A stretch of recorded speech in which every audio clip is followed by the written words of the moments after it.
So with the announcement of a Mass Effect sequel, this is a really, really massive step to repairing the relationship with between Bioware and its fans, which has been really damaged, I think, ever since Mass Effect 3 came out, particularly with the ending. Bioware actually lost a lot of its original core following. Fans felt kind of cheated and felt that the Crucible ending choices cheapened, like, for some people, hundreds of hours of gameplay across the whole trilogy into like these really arbitrary choices that didn't really have a bearing on 3 games worth of really emotional, really like a real journey, and it got boiled down to these 3 base arbitrary choices. We've already done a video before on other reasons why Mass Effect 3 sucked, which we'll link in the description, which it really, really did, by the way, other than just the ending. But Bioware really hasn't fixed a relationship in the 9 years now that it's been since that game came out. Yeah, so with the announcement of Andromeda, fans were given a bit of an olive branch of hope for the series. We all hoped that this signaled more closure to the original trilogy. And given that it wasn't going to be a prequel, which often don't work in these types of scenarios, they kind of dodge the problem rather than fixing it, there really was hope for answers. Alas, the game was another cop-out. Set as a sequel of sorts, it was set in a totally different galaxy and didn't answer any of the questions we wanted to either. Whilst it wasn't a completely terrible game, if you really just consider it as a spin-off, ultimately it was just pure disappointment. And so for those 9 years, for almost 10 years really, we've had pretty much nothing. Not even there was some comics and side stuff that came out, but that was all actually pre Mass Effect 3, and it seems to be something that they've really avoided since. But now, along with the announcement of the Mass Effect Legendary Edition coming out, 14th of May, which looks set to be really good, we've had also a big teaser for a direct sequel to the original trilogy. Has that actually been officially announced, or is it still just kind of teased at this point? I think it's sort of rumors. The rumor mill is definitely running, and I don't know how much about it we really know, but it is confirmed. Like, it's not like a official trailer, right? But it's confirmed from like actual devs, basically. It is. Okay, great. So we are going to do a video at some point, which we actually have previously done and taken down from pretty much the first month of our channel being a thing ages ago. We're going to redo it and make it a bit better and nicer and flow. But we're going to do a video on like what story we would go with for the sequels. So we're going to try and get that out before they announce, so that if there's any similarities, like, it's not just us copying. But anyway, seeing as there is going to be like this new trilogy, or new game at least, we need to talk about what they need to do to be able to both repair the relationship, but also to really honor the story. So the first thing they need to do is provide closure to Shepard's story. We need to know what the canon answer is to the ending of the original trilogy, whether Shepard survived or not. We have a video dropping in the near future, like my brother said here, where we will write the storyline to what we think the next trilogy should be, so we won't spoil too much here. But they do need to go back to the Milky Way in the fallout of the Reaper War, or go far enough into the future after the Reaper War to still have a whole new story, but not so far away and so far removed that some of the original characters can't reappear and come back. Because this is what the fandom wants and needs. We do need to see some of the Mass Effect characters that we've grown to love. Yeah, look, closure is a really important thing. I mean, Shepard's like a really iconic character for a lot of people, and as mentioned, there was potentially hundreds of hours poured into, even just like within a couple of playthroughs, people really were invested in the character, whether you chose male Shep or femme Shep, it doesn't really matter. The point is that it's an iconic character, and not knowing what happened at the end really sucked. You didn't play 3 big games like that only to come to a point where it just sort of is alluded to. It's not what it was about. Like, they need to just say, this is what happened. This is, okay, Shepard died, so Shepard died. Let's show it. We'll show a clip, and it's done. Or Shepard survived, but was never the same again, or floated off into space. When the Crucible blew up. If you want to do the Crucible, personally, I think Crucible sucked, but whatever. we'll talk about that in our other video. But certainly closure needs to happen. We need to know what happened to the Milky Way in the fallout of the Reaper War. It basically, it was like, oh yeah, Shepard makes a choice, and then there's like a couple of things that happen. There's, you know, what they showed was basically, it was like, you know, fade to black, you know, but what it shouldn't have been, because that's not how life is. Anyway, the next thing they need to do really is create a new and compelling enemy. Yeah, so let's be honest, the Ket weren't that great. They looked and sounded pretty generic. Combination of enemies from Dragon Age Inquisition and Halo is what it seemed like. Nothing standout, nothing special. From Saren and Sovereign, to the Elusive Man, to Harbinger and the Collectors, all of which were iconic enemies from the original Mass Effect trilogy. Some of the best, not only in gaming history, but just all forms of media. Like, it's really difficult to come up with any villain that could top some of those. To go from that and transitioning into the Ket and the Archon. I'm sure if Andromeda got some of its sequels, which for the record I wouldn't actually be that against, they would definitely be able to come up with better enemies, I'm sure. But genuinely, some of the enemies in Andromeda just really were weak at absolute best. Yeah, and it's not hard to see like a Milky Way that maybe has become more unified in some ways, you know, post Reaper War, but could be more divided in other ways due to the risk of a brand new enemy or a faction or even a new species that can be introduced. I mean, they introduced this new species called the Angara, which we'll talk about a bit later, but that was a bit of a damp squib actually in terms of a species. Like, they went to this whole new galaxy where they could have done anything they wanted, and you know, they introduced this weird looking like jellyfish type species that were basically a rehash of Milky Way type species, to be honest. So there's no reason why they can't, you know, I don't know, with the Reaper tech that's fallen onto, like, say, the Yarg home planet. Like, could the Yarg maybe now have become spacefaring? So we've got more of the original, you know, shadow brokers going around. That would be quite an interesting enemy. That'd be terrifying, absolutely terrifying. How dare you suggest that, like, these absolute monsters, these demons, would be walking around? That's terrifying. I'd rather not. Primitives. You know, but and again, we will, in our video that we release, we'll show you our new kind of enemy, and we think that it works. That's why we've obviously put this together, but that's definitely what they need to do. The Ket was a little bit, I guess in the sequels, if they were going to make Andromeda sequels, there could have been a bigger enemy, because it seemed like the Archon answered to someone, and that may have been like where they were going. But you know, Mass Effect 1, Saren was ultimately answering to the Reapers, but Saren was amazing as an enemy. But so Saren's like arguably my favorite Mass Effect character, like one of my absolute favorites. So yeah, like they really. You can picture Saren in like a Star Trek like movie. Picture him in a lot of different settings. Like to me, he's as iconic as like Khan. Yeah, he's incredible. Saren's awesome. He was such a perfect like flip side to Shepard's coin at that point. Like he was so iconic that when we talked about, we had a conversation years ago, long before we started this channel, about if you did a live action version of the Mass Effect story, how you would do it, and you would have to do it in a TV show, I think, as an episodic, for sure, 45 to 1 hour long thing. Yeah. And Saren would have to be voiced by Jeremy Irons, aka the original Scar, because that's how, and also Rodrigo Borgia in the Borgias, which some people may have seen, but is just this very iconic like drawl which Saren has. But you know, the voice actor that did Saren was brilliant, by the way, taking nothing away from him, but he reminded me of Scar, like in a lot of ways as well. He does, yeah.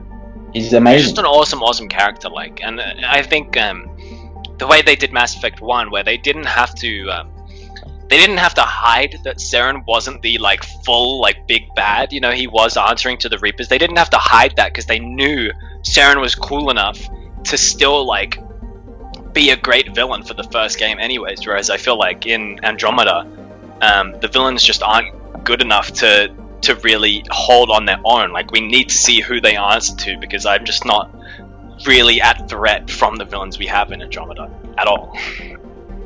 Yeah, absolutely. And we'll talk about what we would do in another video, and we hope to demonstrate. I mean, what we're doing is we're not professional game writers yet, you know, but what we're doing in that video is basically laying down the gauntlet and saying to BioWare, like, you know, do better than us.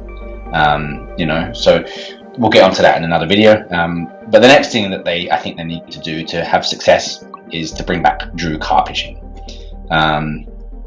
Drew Karpyshyn, for anyone that isn't aware, he's a writer. He's one of the chief writers on Mass Effect 1 and Mass Effect 2, along with doing a lot of the work on the Old Republic, like Star Wars games and books. He's just a really, really creative mind, and they didn't have him for Mass Effect 3 or for Andromeda, and it showed. Yeah, it definitely brings a lot to the table when the original creator, if he's able to come back, like the original writer, if he's able to come back and properly bring some of the ideas. Like, I guarantee you there's hundreds of ideas in his head or in some notebook somewhere that he would have had as potential ideas for the original trilogy that they ended up just maybe not including or not fleshing out because they had other things they wanted to focus on.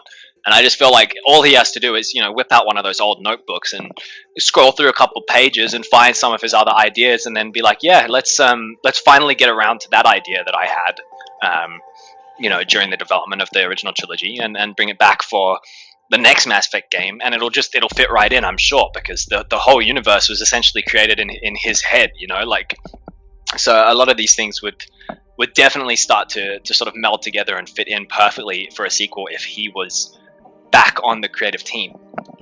We should have kind of learned that he wrote he wrote 3 novels, I should say, for Mass Effect, which were really, really good, that were always released in between releases. So there was one that came out just before the first game came out, then there was one in between 1 and 2, then there was one in between 1 and 3, and they all kind of were not to do with the main Shepard story, but they were very much in that universe. So there were stories around the Elusive Man, and around Anderson, for example, and it was important stuff.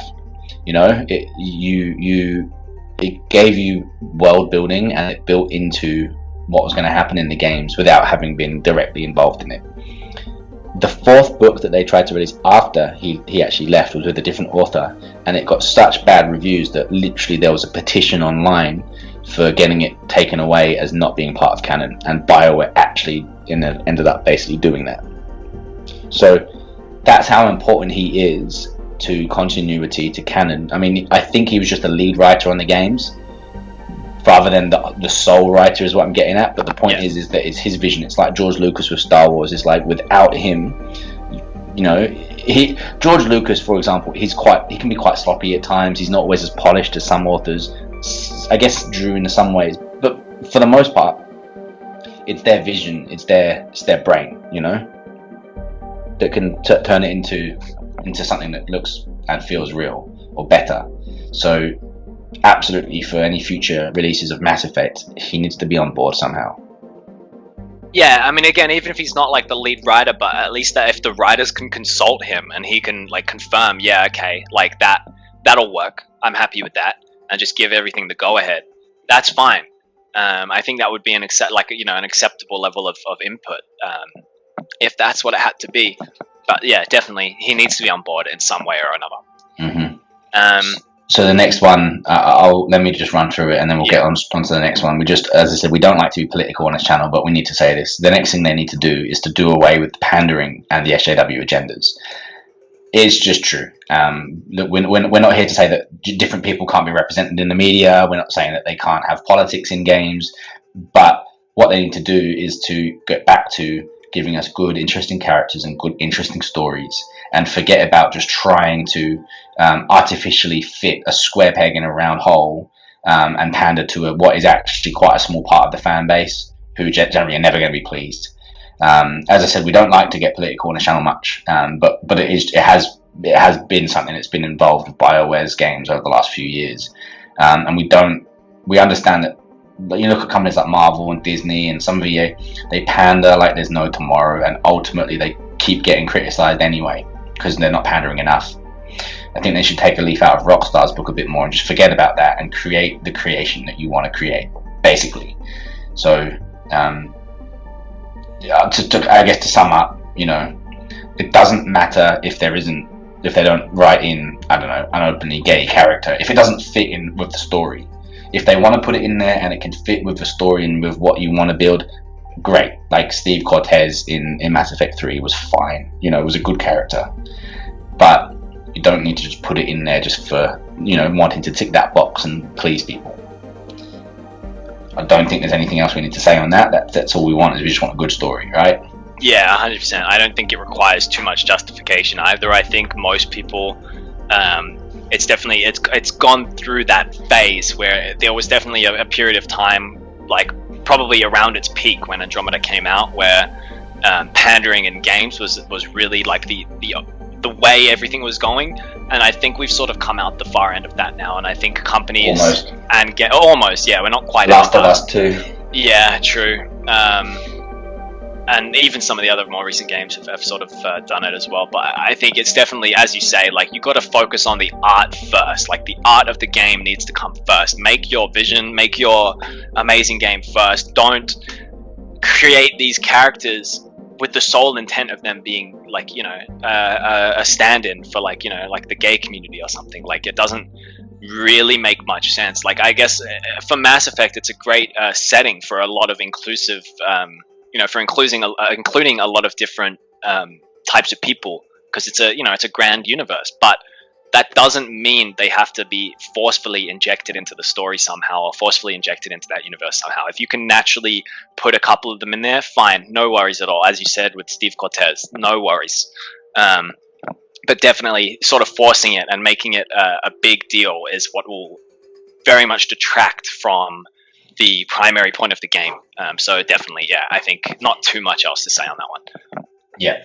All right, so let's just move on then. Yeah. As I said, we don't want to really just get stuck too much on politics on this channel and get into that debate. We're talking about, the content, and that's where we're coming from, not a political argument. So the next thing they need to do is to fix up the combat. Yeah, so I think both of us can agree that we really loved the combat in Mass Effect 2, and even in Mass Effect 3. It was pretty good, despite the fact that it wasn't quite RPG combat anymore. It was more just shooter, and that's fine too. It was still pretty enjoyable. And I'll be honest, I think we both can probably agree that we absolutely love the combat in Andromeda as well. That's one of the few areas where they really innovated, and it didn't feel like the other Mass Effect games. But I think since they've shown us what they can do with Andromeda combat, they can't really close that box anymore. Like the vertical movements, the high speeds you can get, all the abilities you can sort of combo together. I think Andromeda's combat is maybe the best in the series by like quite a large amount. Honestly, it really like something they definitely got right in that game. As we say here in our script, it brought like a third dimension to the combat, as vertical and horizontal. Basically, it's not just taking cover. You can literally like fly and use your jetpack and do all this crazy stuff, which I think fits perfectly into Mass Effect. You start to feel like what the bosses can do. When you see the bosses in Mass Effect like flying up to a platform or something, you can do that now, and it feels great. And it works both ways. So not only when you're on the attack, but also when you're on the defense. Yeah. Which I think is sort of forgotten part, is that it's not just 3 dimensions that you can attack. It's not just about using your jetpack, getting up in the air and being able to shoot down behind someone's cover, but someone can do that to you. And I really like that. Yeah, it's awesome. And it just makes the enemy variety so much more enjoyable. Because, for example, say you're against a Krogan, they'll most likely stay both feet on the ground, but they're going to be tanks, and they'll probably be able to, absolutely obliterate you and your cover if you get anywhere near them.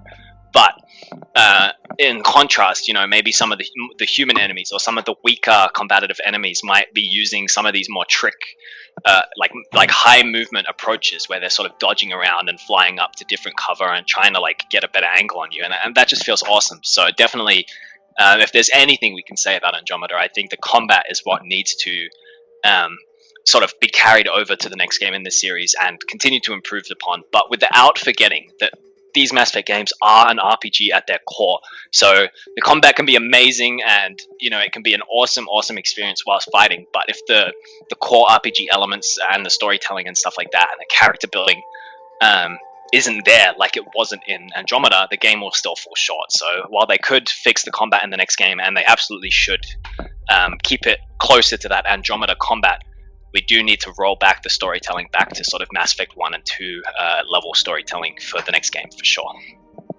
Agreed. And speaking of Mass Effect 1 and 2, the next thing that they need to do is to respect the past, have nods back to the characters and locations that fans love, whilst creating a new story.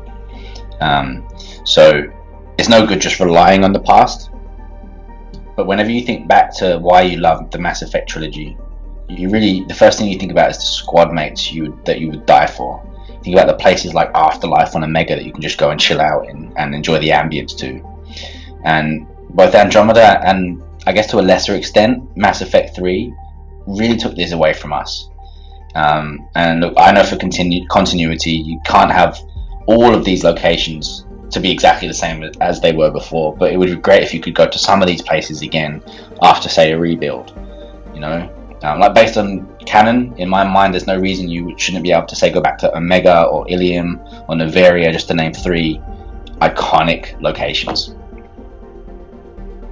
Yeah, exactly. And following on that, there are some former Shepard squad mates that wouldn't really be able to fit back into the story, even in some sort of cameo-based appearances. Liara and Asari are Asari, and Grunt is a Krogan, and they live much longer than humans, for example. So there's no real reason why. That's Liara and Arya are Asari, by the way, just for anyone in the comments. Yeah, Liara and Arya are Asari, and Grunt is a Krogan. So they live way longer than humans, so there's no reason that they couldn't be brought back into the story as slightly older and more mature characters. But definitely some of the like human characters probably wouldn't be alive anymore if you go back too far, or if you go forward in the timeline too far. Yeah, and it's depending on I mean, I would say we've obviously done our video on this too, but I would say that a setting from about 10 to, say, 50 years in the future from the end of Mass Effect 3 is about what they want to aim for, is because that allows for enough regrowth, enough new characters and new sort of dramas to be coming in, but to still have some of the old characters, some of the old places to have it's like an anchor. It's like an anchor, because if you change it too much like Andromeda did, it becomes a spin-off. It could become something completely different. But if you have that anchored thing going through, and we'll talk about this in the other video a lot more, then it becomes more of a continuation of the story.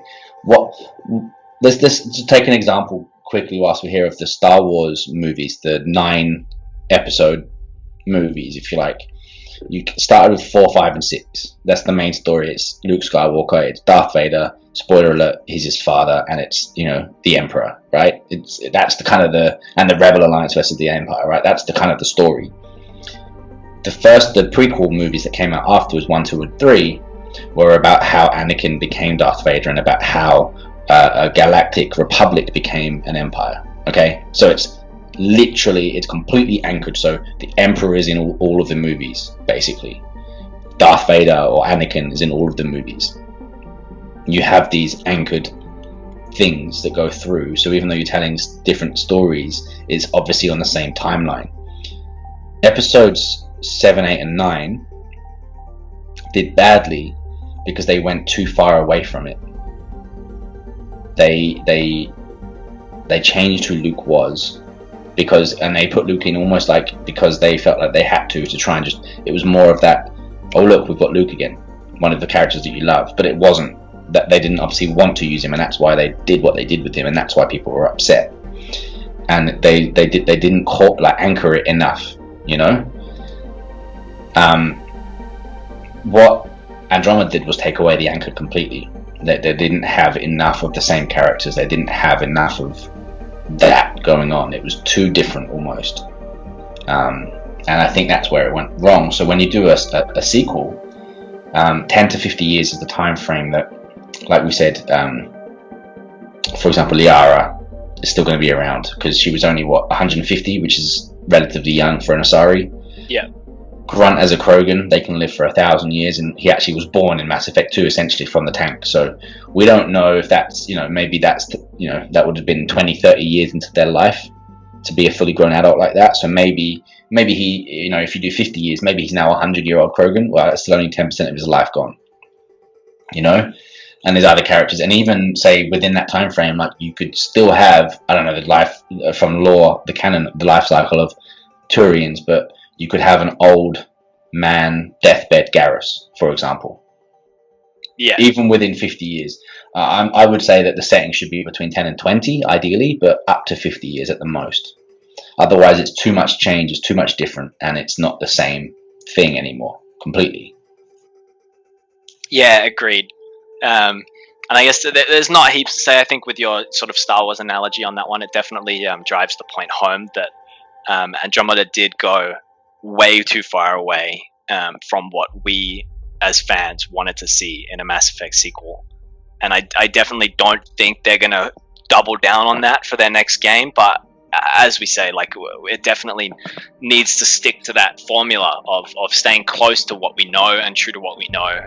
So it definitely needs to follow either directly on from Mass Effect 3, or I mean, they could go the prequel route, but like we said, I think a proper follow-up is what we need for the most part.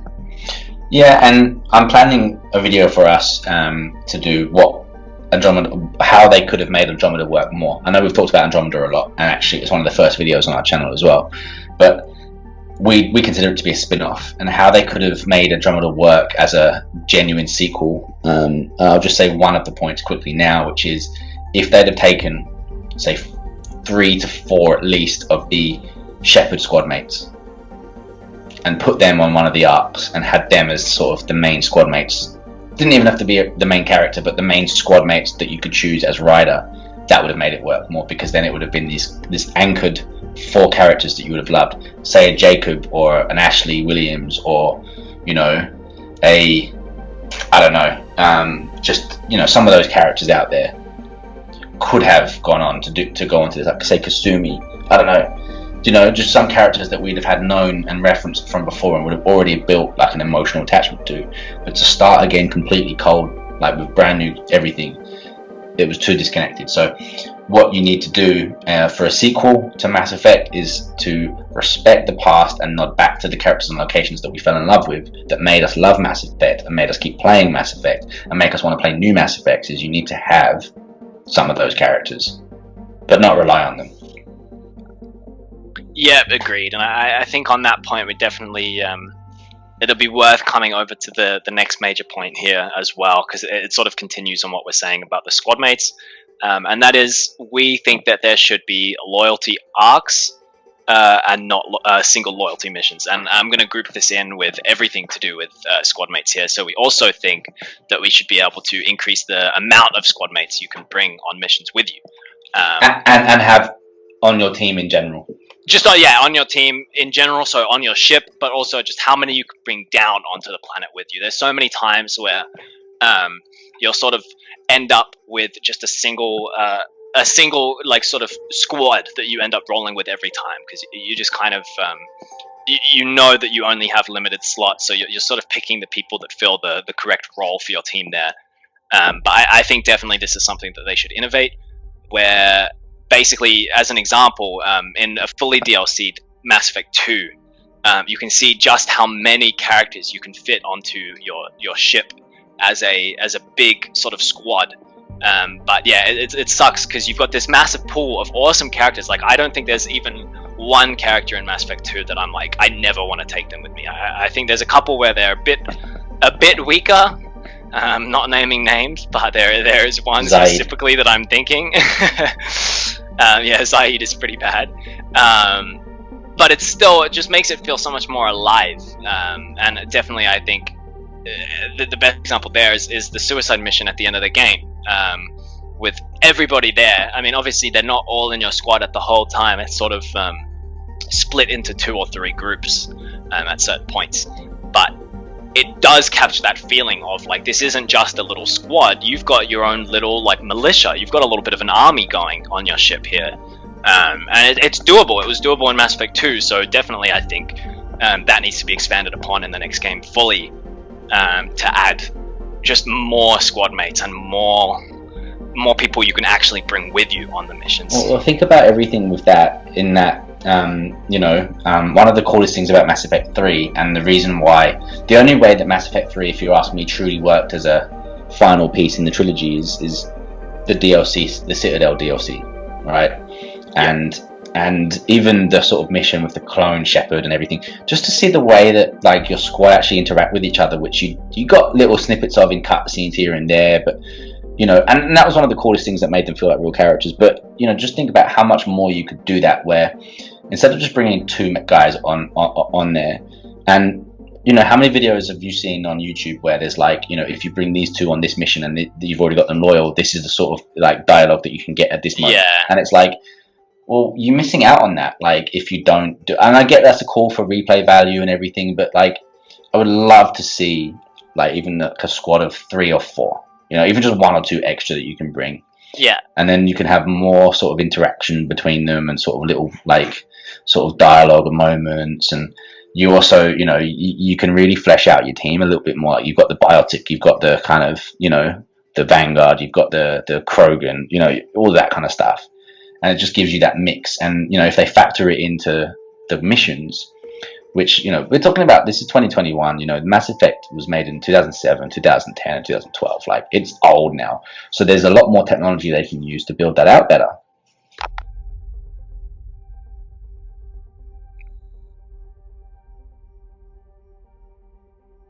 And I think on that as well, it's just like, say going into Serum's base on Vermile just didn't make sense with only 2 squad mates.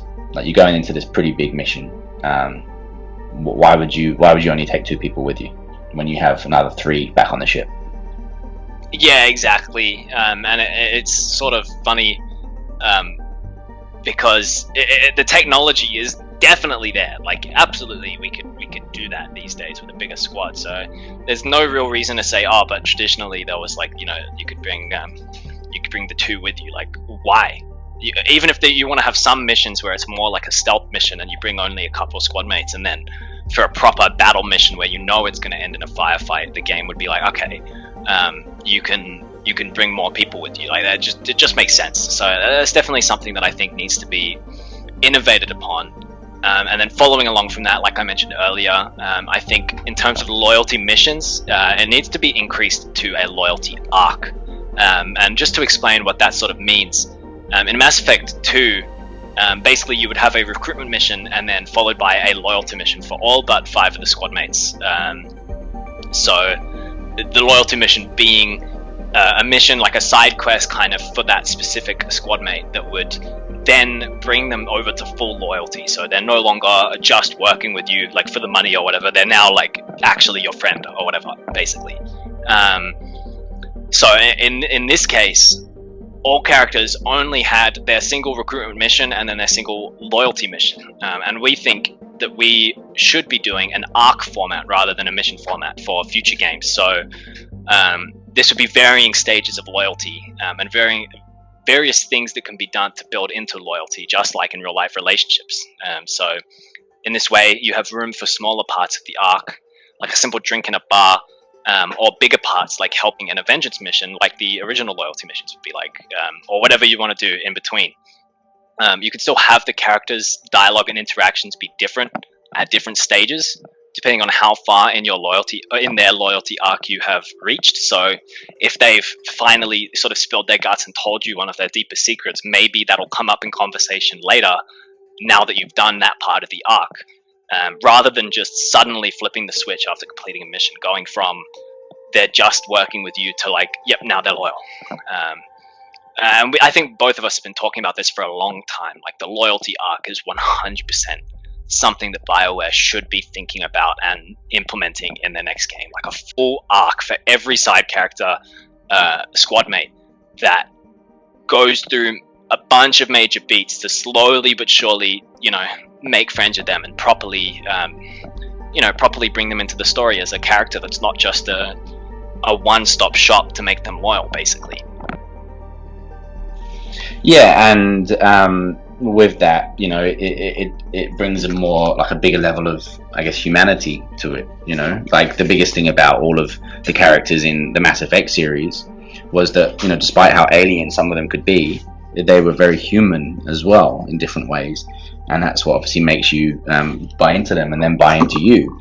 And I think one of the big parts here is that, it's not just as simple as just saying, okay, I've recruited you, and then half an hour later you say, oh, well, can you come and help me find my dad?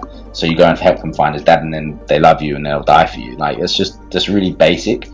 It worked for the time, and I liked it, but now it's got to be a bit more involved in that. Like, it's got to be a bit of a like the way, I don't know, Cyberpunk 2077 did it with like a percentage for Johnny, for example, or the fact that it's a process and it's a journey in of itself as well.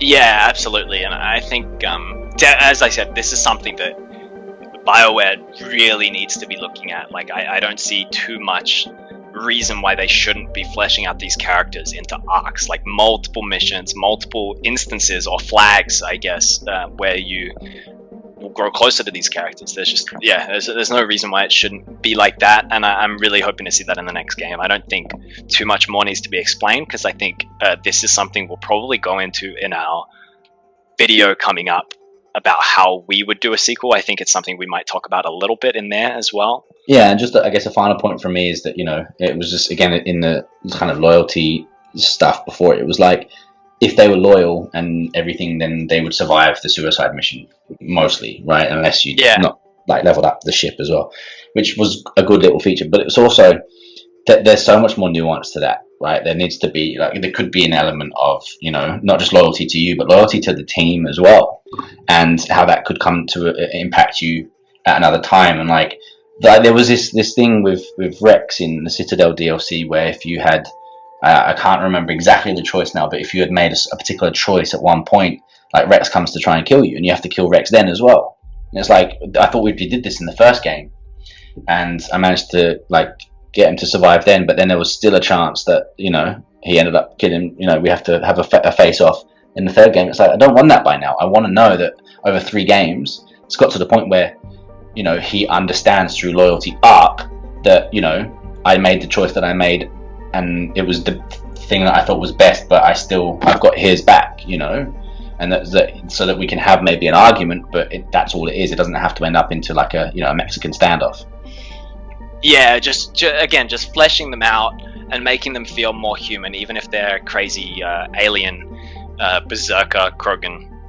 It was still help to make them feel more human as a character and more relatable and just better in general. So the next point here is that we want to see a new but way better alien race. So I guess I'll let you talk on this one. Yeah, well, I mean, we touched on it before, but the Angara were just a wet squib of a species, really. I don't know many people that were big fans of the Angara. There probably are out there, I'm sure. And they weren't. If they were one of, say, 3 new species, not including the Ket, say they were one of 3 new species, and the other species were also quite interesting in their own ways, like, it would be different. But they were the only one that we got from a whole new galaxy. We got 1 new species, and they were crap. So then it even more drove the point home, is that what was the point in going all the way to Andromeda just to get this one kind of crappy species? I don't know. I just didn't find them very interesting, unfortunately. But one of the things about the original Mass Effect trilogy was discovering the species out there, and the Milky Way. Like in the game, the first alien species you come across were the Turians, in the form of Nihilus, right? Yeah. And then you come across the Geth, and then and Saren. Which is a Turian. But then you end up going to the Citadel, and the Citadel is like the capital of the Milky Way, in so to speak. And so then you had all these, Krogan and Hanar and like the Keepers, and it was like, wow, what's all this? Like the Elcor. And you immediately transition into recruiting some of them. You go speak to Garrus, you recruit him. You speak to Rex, you recruit him. Tali. Tali, you recruit her. Like, you immediately transition from like being completely overloaded with all these new species to like picking individual ones, like the Turian with Garrus, and learning a bit about them as you recruit him, and then learning a bit about the Quarians as you recruit Tali. And it's very well done, and I think we need more like that, not just one new race where it's like, And it world Angara. builded and the world It did. built and political building, like the Krogan on the Citadel. There wasn't many of them for a reason. You know, for the most part, they were all like bodyguards or mercenaries, like Rex was at that time. And there were not many Quarians on the Citadel, again for a reason. You know, whereas there was a lot of Turians, there was a lot of like humans, there was Asari, and there was also a lot of like if you like, the ones that you don't see fighting so much, like Volus and Elcor and Hanar that we've mentioned before. And it was like, well, what are all these different species and what do they all represent? And it was this magical, you know, like moment. You know what I mean? Yeah, absolutely. It's just it fleshes it out because there's a bunch of races that are also not involved in Citadel affairs as well, where every single race feels like they have their own agenda and they're doing their own thing and they have their own traits, and it all sort of just comes together naturally in the original Mass Effect trilogy. And I think just suddenly chucking the Angara at us in Andromeda, but just the Angara by themselves, just kind of, yeah, it fell flat. It very much fell flat. I don't know how else to word it. It is a bit of a wet squid. A wet squid. All right. So the next thing they need to do is look at the Normandy. What I meant by this was, you know, the Normandy was obviously more than just a ship of the game. It was the heartbeat of the original trilogy. Even with all its cosmetic changes, it was your home. It was, you know, where shit happened and, you know, what pushed on the sort of agenda and everything. And it was this amazing, it was an amazingly cool thing. And obviously space is important. You need to have a good spaceship, right? The Tempest was actually pretty good, I actually think. I actually really liked the Tempest in its own way, but it felt colder than the Normandy, shall we put it. Like, it was obviously smaller, obviously less going on, but it just felt colder. It wasn't like the Normandy had its own sort of heartbeat, you know? Yeah. So what they need to do is whether it be bringing back the Normandy itself or finding a way to have a new Normandy that was better. Like, you know, maybe, I don't know. I don't know how to do it, but maybe it is bringing back the Normandy. Yeah, and I think just on that, Andromeda did do an alright job with the Tempest. I did like the Tempest. I thought it made a lot of sense that it was smaller in size to the Normandy, and it obviously wasn't packing as much of a punch. It wasn't like a full, you know, it was like an expedition ship, not like a military grade like fighter ship. So it did feel unique and pretty cool, but as you said, it did feel cold. And I think the reason for that is less to do with the ship's layout and the changes to the ship, and I think a little more to do with the characters just being very like spread out on the ship and not really having, you know, there's like nothing going on, I guess. Like on the Normandy there was always like other people doing things. You know, you've got some of the like Marines like cooking or like talking in like the little bar area, or just like downstairs in like the loading bay, just like, obviously they weren't actually really doing anything. They're usually just standing there and you can just walk up and talk to them. Man, they were NPCs, so yeah, they were NPCs, what can you expect? But like, that's why the Normandy felt a lot more like an actual home and like a proper hive, whereas yeah, the Tempest was a bit empty and people just weren't doing anything. They were just standing in their little corner doing nothing. And I think definitely you can bring back the Normandy if you want, or even bring back a ship that's new, similar to the Tempest. I think they do a good job with any ship design, but just make it feel alive. The Tempest sort of annoyed me, like with the ladders and stuff, a little bit. That like, was, yeah. To be as... fair, that was a bit annoying. Yeah. I get it. The Tempest was good. Like, you know, yeah, we're not here to knock the Tempest, but it was definitely not the Normandy, unfortunately. Agreed. So definitely, we need a good hub for the next game. Absolutely. Depending on what story they put in and how they do it, to have an ability to maybe customize as an alien race would also, I think, be something that the fans are after.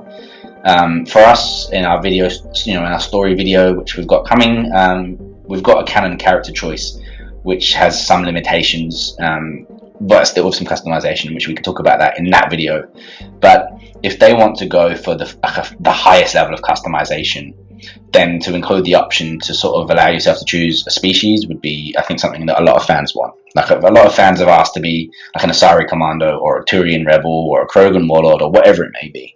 And I think that's something that if they go down a story path that allows that would be a good feature. Yeah, I mean, again, I think the story can benefit from also just hard focusing on a specific predetermined character the way Shepard was, or the way Geralt was in The Witcher, or the way we're going to do in our own story coming up kind of soon. So I think either way it could be fine, but definitely if they're going to go for the full customization like they did with the Ryder siblings in Mass Effect Andromeda, which I think could have been good, but they didn't really pull it off fully.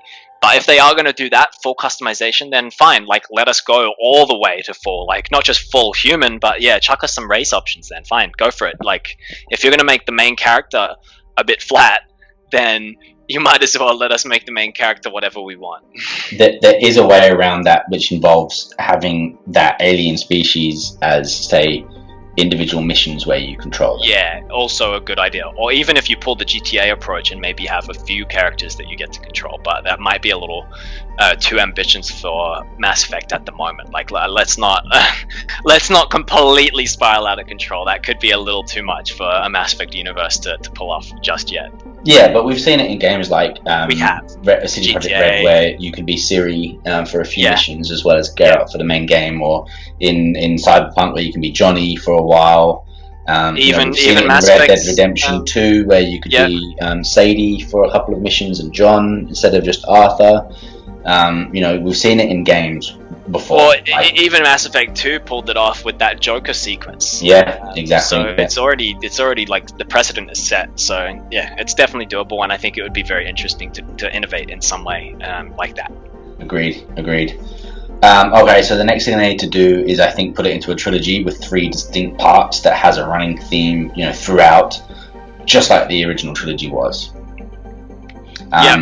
Each game in the original trilogy could be played as a standalone game with its own kind of, in-house story, if that makes sense. But just as much, it could be played as part of the overall trilogy, because there's those running threads. So I think that's what needs to happen here. We need to see a new trilogy with the big story arc, but then also some of those individual objectives and chapters within. Yeah, like Mass Effect 1 wasn't just like an intro to the trilogy. When you were playing it, you didn't really know until the end that this was, going to be like just the first part of many. You're sort of very much focused on just hunting down Saren and bringing him to justice. And then once you hit that ending, you realize it's opened up. The story's opened up, and there's going to be more to this. Mass Effect 2, you get to focus entirely on stopping the Collectors, stopping them from abducting more human colonies. But again, that is very conclusive. Once you beat that game, you have technically stopped the Collectors, but there is still the final overarching thread of the Reapers, which drags all 3 games together as a trilogy rather than just a bunch of standalone stories in the Mass Effect universe. And then obviously, finally, once you do hit Mass Effect 3, it is entirely focused on stopping the Reapers and uniting all of the races together. So overall, the trilogy was the story of the impending Reaper invasion, but there was high focus on the different parts of that invasion plan, starting with the indoctrination of Saren, leading into Harbinger starting to abduct colonists and starting to push for the Reapers' arrival, and then finally the actual arrival of the Reapers and the true war, I guess. So I think Andromeda is another good example to go to where it didn't set up for something else that well. Like, a lot of it is almost sort of clutching at straws, I guess, where it's like, I guess there's like the what's his name, the benefactor or whatever, and there's some other like plot lines where it's like these could be continued on, like Cora Harper maybe being an interesting character in the future, but none of it is whoever the Archon answered to as well, or whoever the Archon answered to, but none of it is like concretely tied together like it was in Mass Effect 1 to 2 and then 2 to 3. So we definitely need something new in that regard when we move on to the next Mass Effect game in the series that needs to, get you ready for the next one and keep you tied between the games so that it's an actual trilogy. Yeah, and I think finally on this one, it really needs to go back to being a choice character-driven RPG game. I think Bioware just would do well to remember that they are, these are RPGs and they make RPGs, and they can do them as well as any company out there. In their prime, Bioware were making probably, up there as the top 2 or 3 RPG game developer in the world, along with 100%. Along with Prime. Remind me who makes Skyrim. Bethesda. Bethesda, thank you. Yeah. Along with Bethesda, and along with maybe Lionhead for a brief while, and another company elsewhere for a brief while. Like, it's just, that's what they were very, very good. And I think that going a little bit back to the balance between like the whole Paragon and Renegade, having lots of choices, having to pause your game and put your controller down and pray to God and meditate to be able to get the right way to make choices, is what these games were for. That's, I think, what I want to see again, and not some sort of non-stop shooter game like Mass Effect 3, where a lot of the choices didn't feel like they were as deep, even though they were, because Mass Effect 3, we knew it was all coming to a head. And then Andromeda, we didn't really, what were the choices we really had in Andromeda? Do you even remember some of them? There was one in like a factory where you could like shut it down or like not, I guess. That's like the one I remember. In Andromeda? In Andromeda, yeah. I don't remember. There was like part. some, yeah, exactly. Like, yeah, there's not much. There's really not much. Like, let a murderer like go free or not was like a small choice. Yeah. And it was, that one actually was just is a case in point of the writers being so retarded for Andromeda. Do you remember this? It was like the first murderer in the new, like in Andromeda, and like it turned out that like he actually hadn't been the one to kill him. So you think, all right, well, he's innocent, so we'll just get that evidence that we find. And then the evidence proved that he actually did take a shot and missed. It's like, oh, okay, so he actually kind of is a murderer after all. What was the point in that then? Yeah.